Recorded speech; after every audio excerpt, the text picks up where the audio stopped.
Suddenly, a Dalek walks into my classroom. So there's this hunter, and he wants to shoot a monkey for some reason. Welcome to the first part of the Advanced Hard course.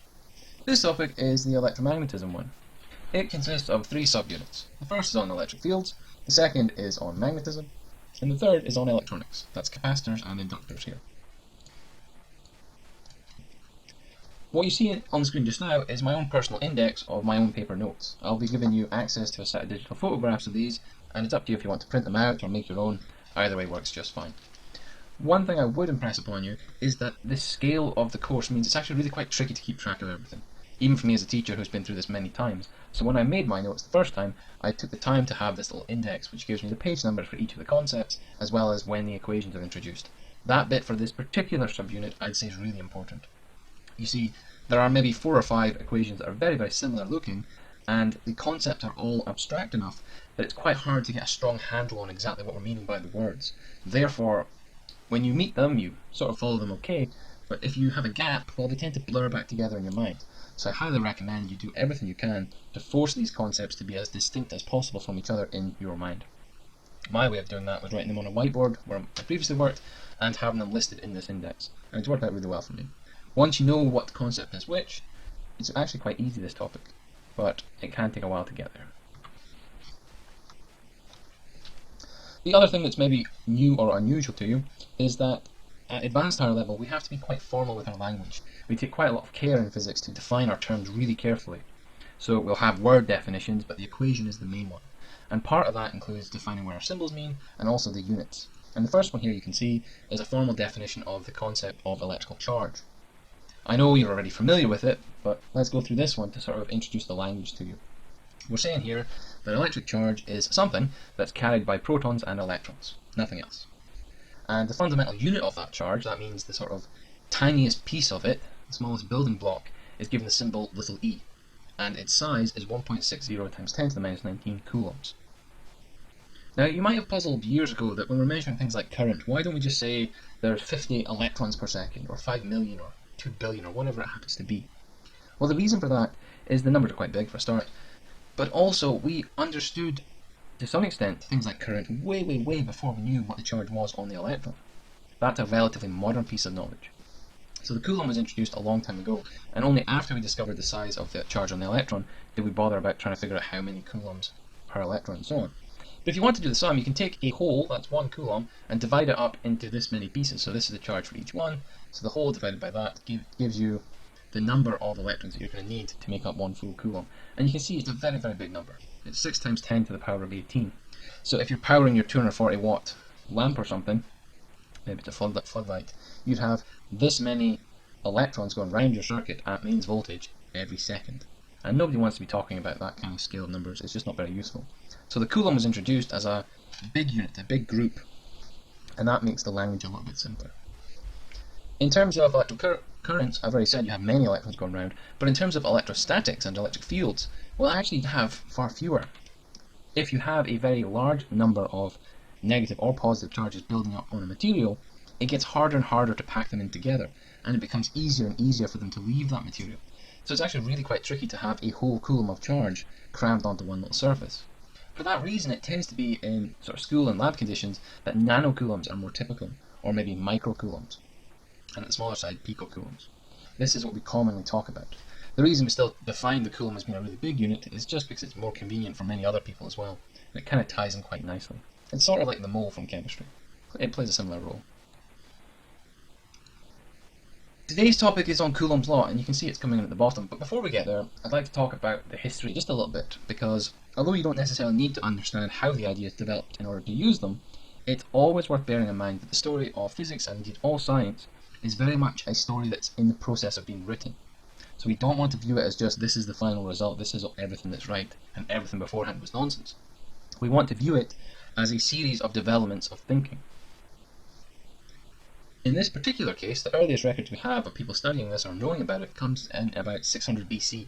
And Thales of Miletus in ancient Greece observed that if you take a piece of rubbed amber, the sort of rocky type material, and you rub it, it becomes electrically charged. Then, if you bring it close to a piece of straw, well, the very, very dry, very light straw is quite good at responding to it. So this is kind of ancient history, you know, back when technology was things that you don't even recognize as technology today. Things like running water, or even wheels and carts. But way back then people were aware of this effect, but they couldn't really do much with it. And it took 2,500 years before people actually started to get to the bottom of this. So a long, long time ago people noticed this phenomenon, but we don't really consider it understood until the French physicist Charles Augustin de Coulomb in the sort of 1700s, he did some work that found an equation for this. In order to find and demonstrate the equation, he needed to invent or build or design, I'm not quite sure, a piece of equipment called a torsion balance system. Now a torsion means twisting, and the balance means there's a balancing effect between the twist in the wire that it doesn't want to do, and the push from the electrical charges between two little spheres that are involved. I'll show you more on this later, and there's a video link on the next slide to show you that working in practice. But suffices to say, you have one sphere that you charge up, and you attach it to a piece of wire. When you bring a second charged sphere nearby, the first one tries to get away, but in order to do that, it has to twist the wire. And it turns out you can actually measure very carefully the amount of force required to twist a wire by a particular angle, and that allows you to measure the force between these two things without touching them. It's quite clever. I have used such a piece of equipment myself. It was incredibly difficult to set up, and ultimately we gave up on it. The forces involved are so very small that it just takes a tiny little imbalance to throw the whole thing off, so it can be a bit tedious. So I won't try and show that to you live.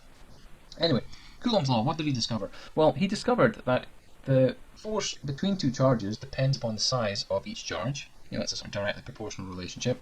If you double the charge of either one, you double the strength of the force between them. And also he discovered that the separation has an inverse square relationship.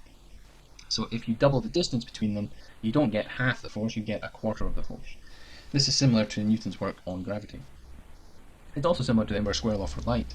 In fact, there are several inverse square laws, and all of them relate to things spreading out in three-dimensional space. It's not a coincidence here that they're similar. So there were three separate results. It depends upon the first charge, the second charge, and the inverse square of the separation. And if you put them all together, you get this expression here.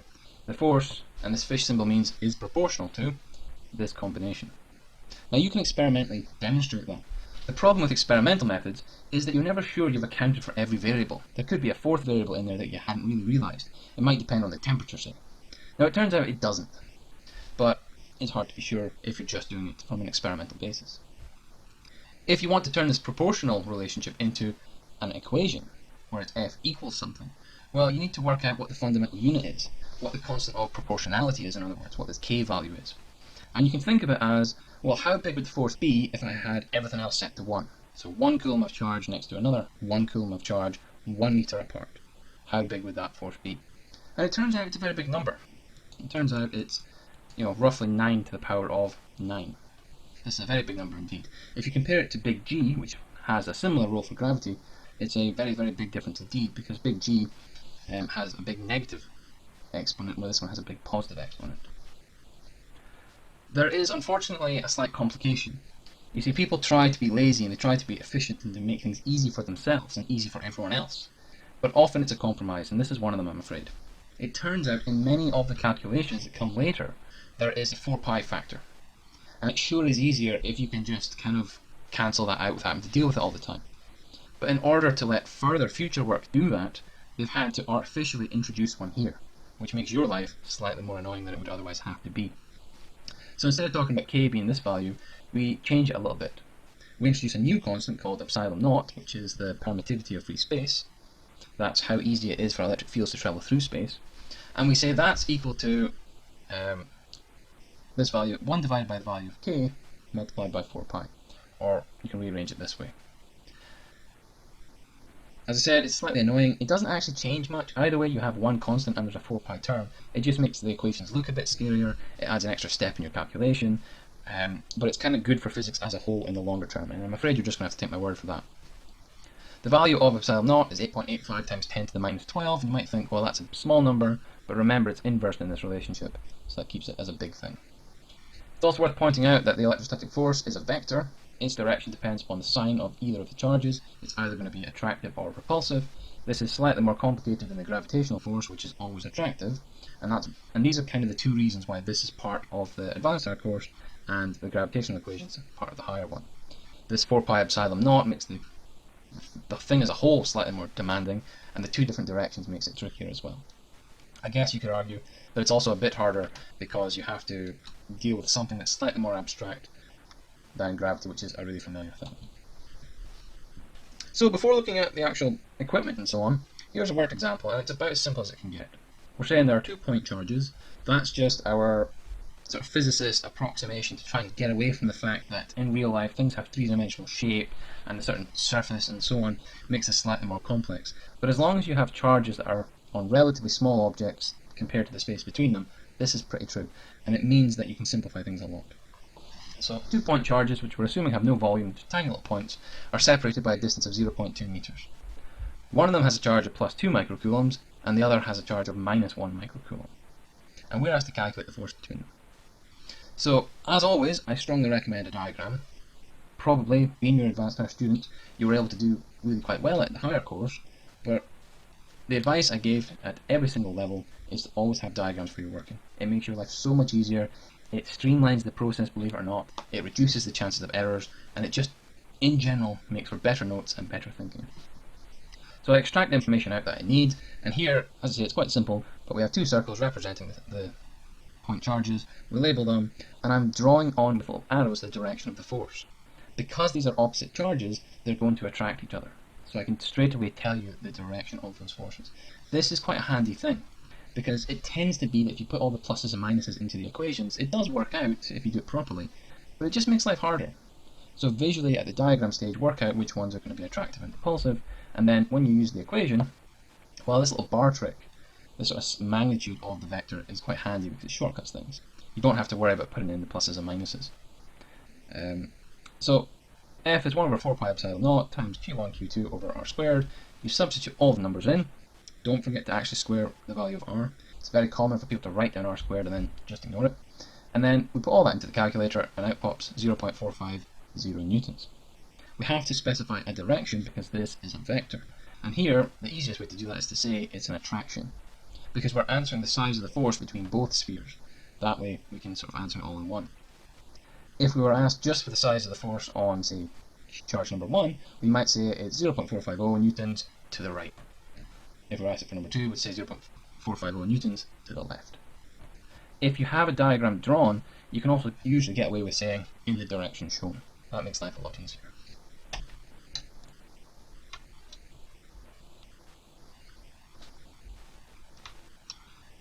Having a look at the equipment, well, here's a schematic, and down here is a picture of the equipment. In both cases, what you have is a nice strong bar that keeps things from bending, and then you have a wire that's in two separate pieces. The wire is tightened, as much as you can manage really, and that means this is a vertical line. There's a bit of a damping fin on the back, but the idea is that when you take one charged sphere and bring it close to the other one, this whole system will have a clockwise rotation in order to pull it away. What you're doing here is essentially using levers in order to magnify the movement caused by these tiny little forces. So a small change in the value of R will result in a bit of a twist, but then the angle scale allows you to magnify in on that. You can also use what's called an optical lever with a little mirror, and that's actually required for this system to work really well. What you do is you fire a laser at it, and you bounce the laser off of the stem of the rotation, and then you have a scale at it much further away. This means a change of even 1 or 2 degrees result in the pointer moving perhaps 5 or 10 centimeters. This allows you to really carefully measure these values, but it does require quite a lot of setup. So this video clip here, as I say, it contains a university description of it, and it seems to be set up properly, and you can see how it works. It demonstrates each of the relationships that we need. This is the best I can do for proving it to you. I've tried doing this myself with my own equipment at my previous school, and really it just takes the whole day to get set up, and even then a small nudge breaks the whole thing. You really have to have a dedicated space for it and a very large amount of patience. It's fine doing it if you're discovering it like Coulomb was, kind of inconvenient if you're setting up between classes. This slide here has 3 worked examples. If you like and you want a bit of a challenge, I encourage you to pause the video here and give it a go yourself, but I'm going to take this as my tutorial for you at an advanced higher standard of problem solving and complexity. You should note that you'll get far fewer marks than you're used to for these types of calculations, and it can really be quite a difficult piece to work out. But for now, let's just focus on the concepts. So, problem number 2 here.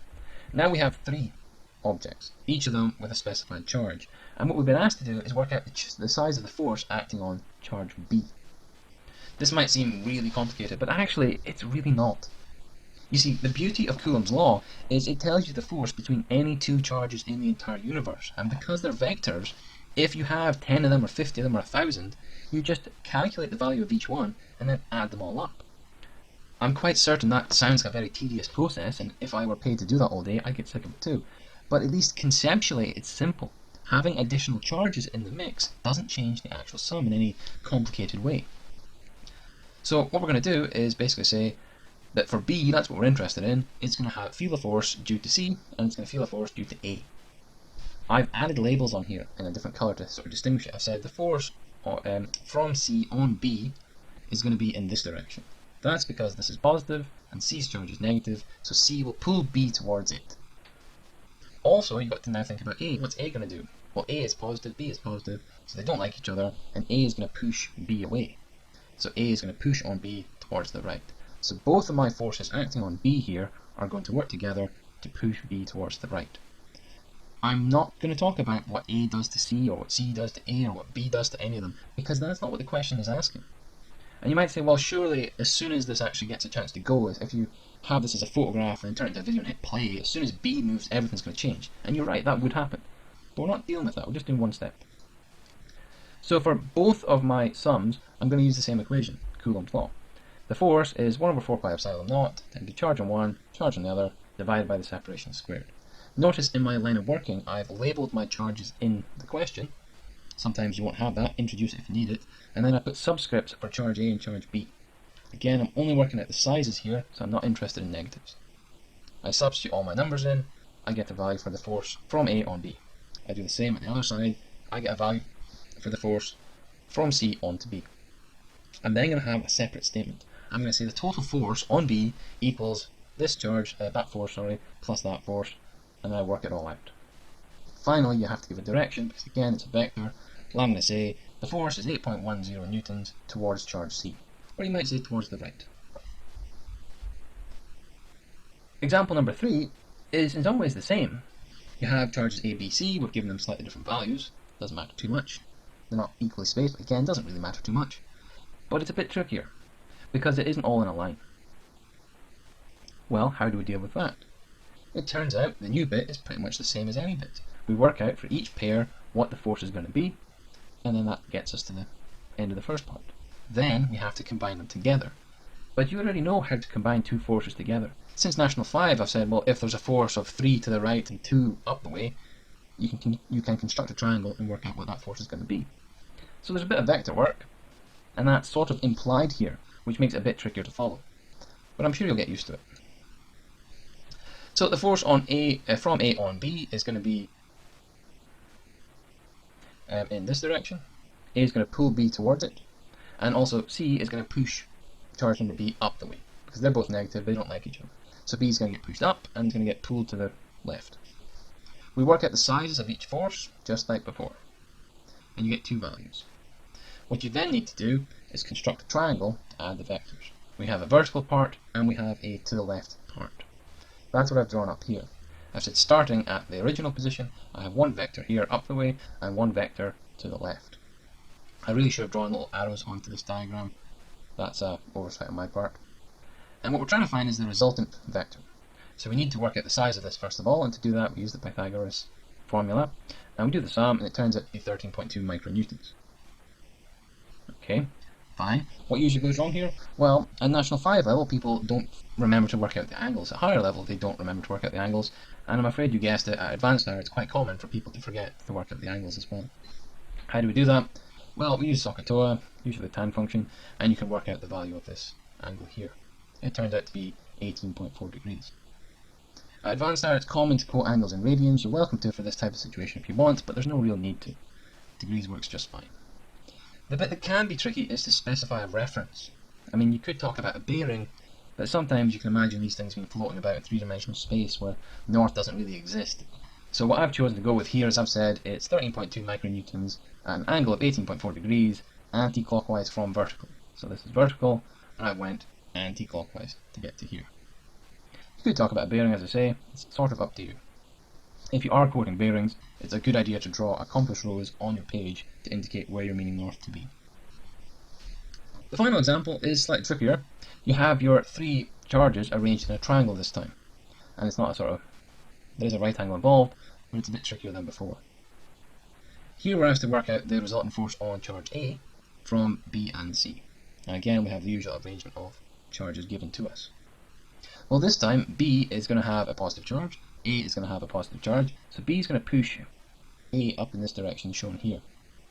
And then if we look at A and C, well, they have opposite charges, so C is going to pull A along towards it.